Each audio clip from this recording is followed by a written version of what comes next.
I look horrendous, sorry. I got some tan over the weekend, so I'm a little bit red. And it's currently 100 degrees in my car right now. Why am I wearing a jacket? I don't know. I'm always cold and I always feel comfortable when I have an extra jacket with me. But anyways, I wanted to film something a little bit different because I wanted to go, I've been wanting to go to the thrift store, but I've been away this weekend, so I figure I'll take this week to kind of, take myself, just finding out some thrift items that, I've been looking for.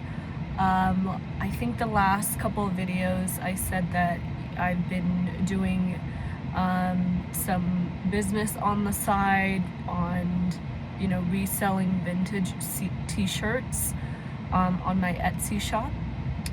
And I've gotten two orders so far. One was for a t-shirt, the other one was for this beautiful, almost like milk glass type of teapot, like very antique looking. It was so cute, but she received it and it was damaged, and so I had to refund her everything. I felt so bad. I just rethinking my whole strategy about this shop, meaning I need to probably only focus on items that are going to be non-fragile item, because I'm not very good at packaging them in the best way possible with a lot of protection, because I thought I put a lot of protection in the one that I shipped over to her, but apparently it wasn't. It still arrived damaged. So what can you do? The only thing I can do is take care of the customer and make sure they're happy, and if I need to take the loss, it is what it is. At the end of the day, I just want to make sure the customers are happy. But anyways, I need to rethink my strategy and not go into too many different categories, and maybe just focus on one category, which is the t-shirts or clothing, vintage clothing in general, or even handbag, things that doesn't get fragile during shipping. It might be more friendly when it comes to shipping costs as well. If you ever had started to do your own business, your own site, or even shipping through Etsy or Shopify or whatever website, you know that shipping cost is a huge part of your whole entire revenue and profit too. It cuts into your profit. So I didn't think about that. I'm not a business savvy person. I'm really just learning as I go, and I don't really have a lot of direction and a lot of guidance. So I needed to rethink my pricing strategy too. I need to also make sure I baked in the shipping costs, which is not, I don't know if a lot of people know, but it can be really expensive. Even on smaller items, you would think this is just a small piece of jewelry piece, or like a t-shirt. You think that it's a smaller package you can fit into. It actually can be pretty expensive. It could be anywhere between $10 to $15, especially depending on what time of year, or with the economy, everything being more expensive. The closer you are to quarter four, or just Christmas and Thanksgiving, or any holiday in general, the price will go up. And I do find that USPS is a little bit more pricier than FedEx and UPS. And of course, if you have the leverage, if you have the partnership and the trust that you have with different carriers, depending on how big your business is, you could get a more reasonable rate with them, and being able to ship your product at a lower cost than if you were a ma and pa shop or one person business type of deal. Then you would pay the highest price possible. So that's something that I think not a lot of people know if they're not in the industry, or if they may not have their own business or their own shop in the past, is that shipping has, it takes up a huge chunk of your bottom line. And like I said, the other thing I need to reconsider is that make sure that the item is probably not going to be something that's fragile and something that is, that's is not going to get damaged, right? Like clothing, maybe handbags, jewelry, maybe that's probably are less likely to get damaged.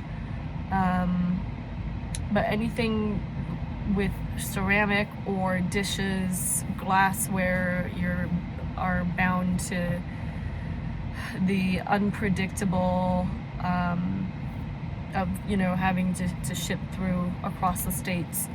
And I actually have only 2 items. So it was that teapot and the Homer Laughlin brand, which is a dinnerware brand. It's a very well-known brand. I think it was developed in the 1980s or earlier than that. But it's a very well-known antique brand of dinnerware, very like handmade, made in the US, and those types of things are very, very fragile. So I have to make sure if it does get purchased that I need to put in more protection. Anyways, so I need to rethink my pricing strategy, and 2, I need to only focus on items that are not going to be fragile. And if I do find something that's very unique and that is a glassware or some sort, I'd still get it, but I would just need to add more packaging. Again, a lot of this is just kind of learning as I go, right? So I'm gonna go to the thrift store. I don't know if I can record any. I've never done this before, so I don't know how much I could record and how much I can't. It's probably going to be really awkward, but mainly I just want to look at some t-shirts and see what I can find.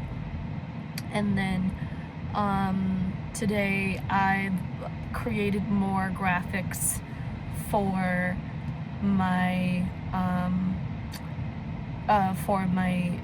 other Etsy shop, my other t-shirt Etsy shop, more graphics. And I've been trying to learn how to load or create digital products and load that on there, but I'm having a really hard time. I don't know, there's something I'm missing. I just can't figure out. I've also signed up for Upwork. It was between Upwork and Fiverr.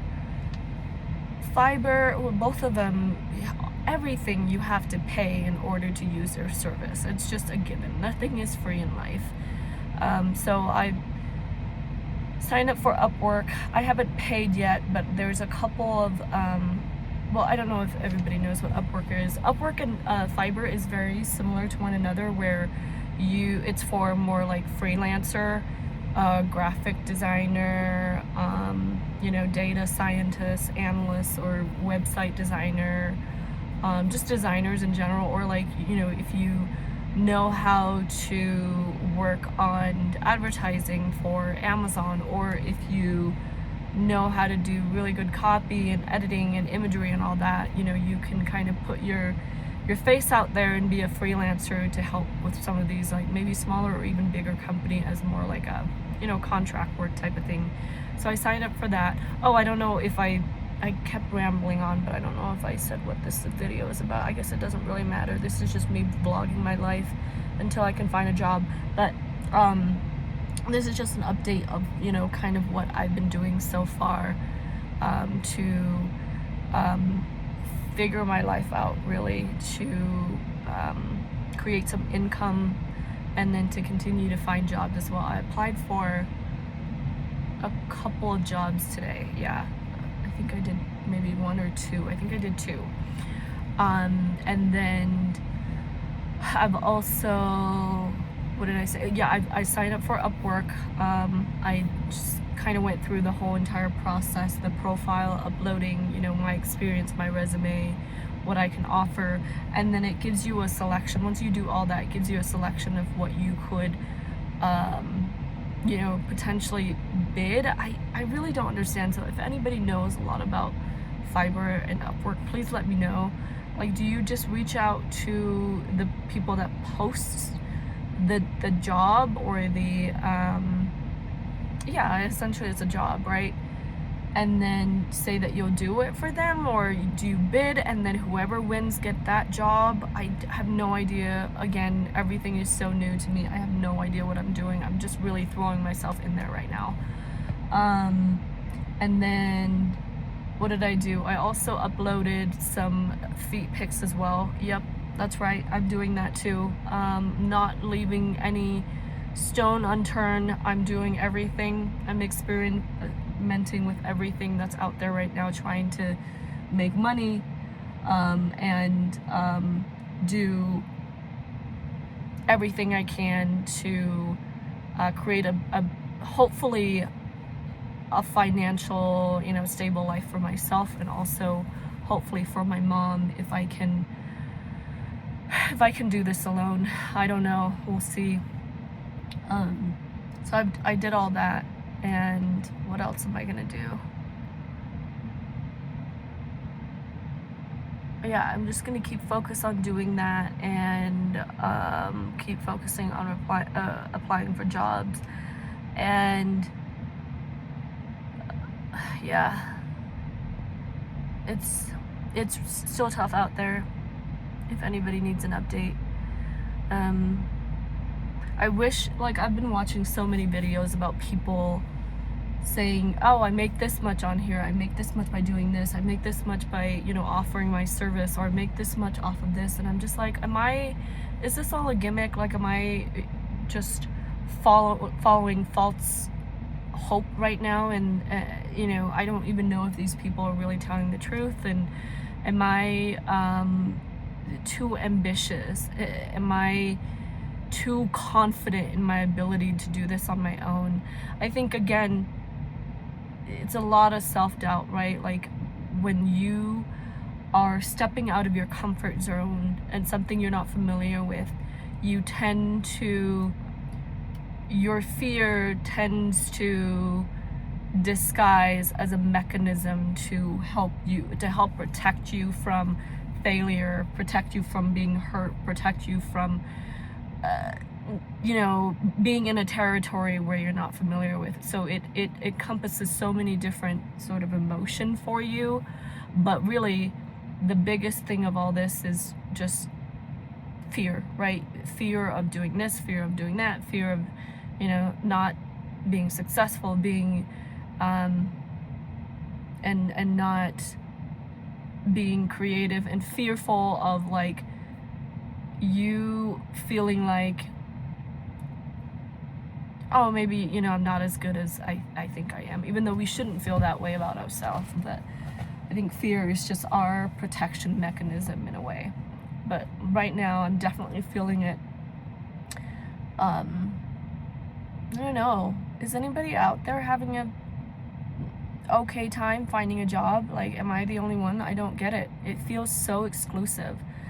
The thing about anxiety, about depression, about all this stuff with having to navigate life is, it feels so exclusive. It feels like you're in this club alone. It feels like no one else is going through the same situation that you are, and it feels like you're singled out. Like, I find myself asking myself that question all the time, where I'm like, why am I the only one, like, having to deal with this? Like, why are people so much luckier than me?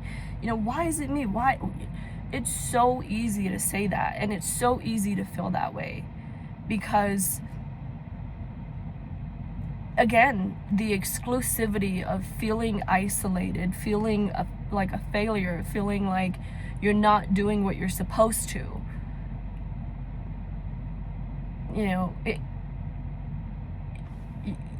You don't feel like other people are going through it.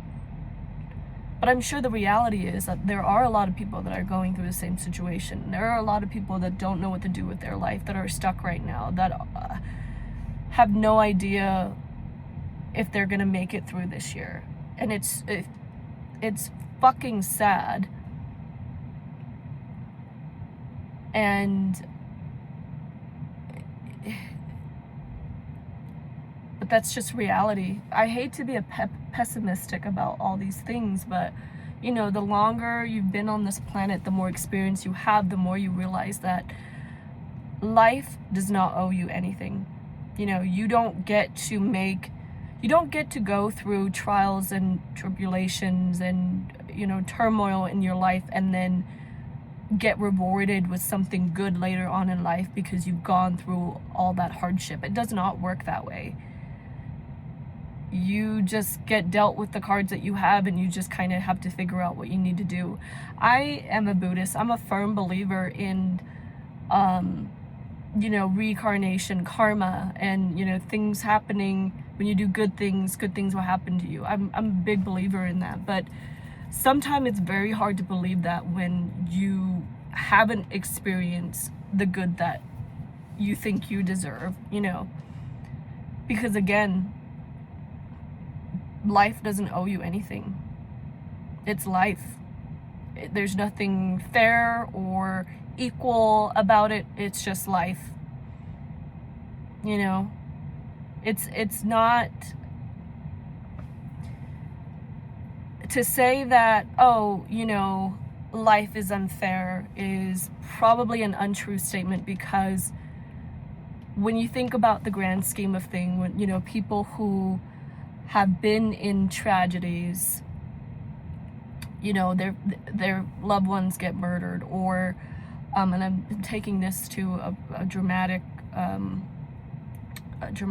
feel right now, but you know, when their loved ones are murdered, or they've been raped, or whatever the tragedy is that they've been through, is that fair for them to go through that shit? No, probably not. Definitely not. You know, it's just life. There's no fair or unfairness going on.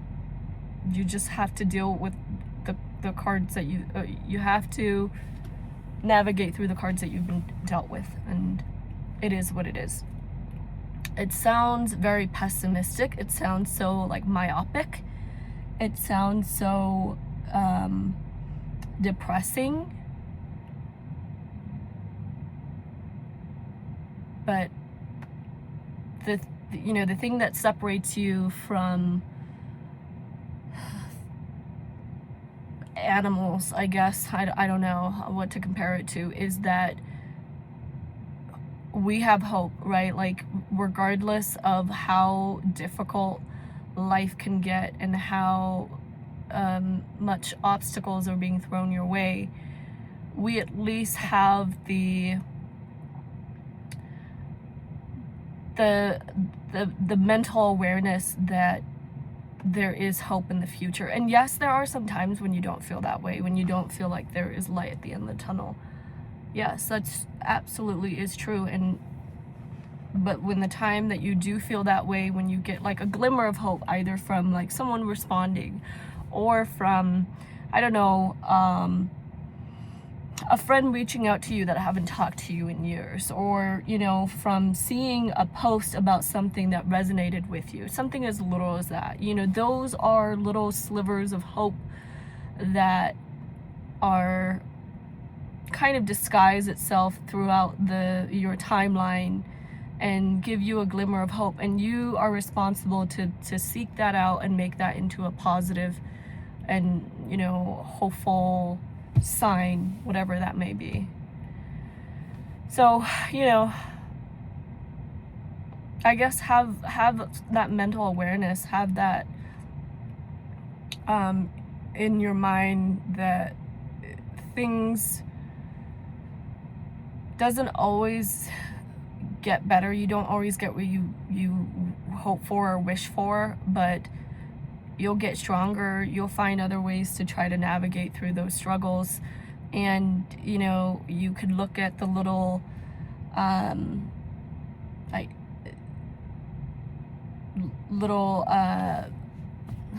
brain is not working today. And not me trying to do a video and can't even fucking speak. You know, seeing little hints throughout your life, your timeline, and taking it as a positive and hopeful message, and try to hold on to that, and that will keep you going every single day. I have to like get up, get ready, and really pull myself together and shower and do all this to make me feel like human again and feel like, okay, I can do this. But I can honestly tell you with 100% certainty that I would feel so much more comfortable just laying in bed all day and doing nothing at all. And I wish I could do that, but again, you have to have hope, that something positive will happen. That's all you can do. Because what else can you do? What else can you think about?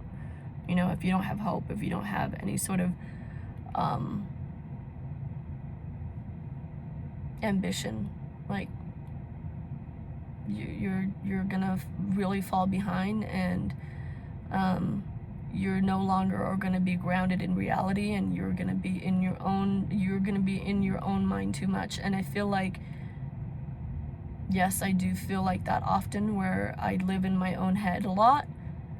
But when I try to pull through and try to do things that help keep me positive, it in a way helps sometimes. But anyways, I don't know why I just talked for 22 minutes about nothing. All right, now I'm gonna go to the thrift store, and maybe I can film some of that. I don't know. We'll see. Excuse me. All right.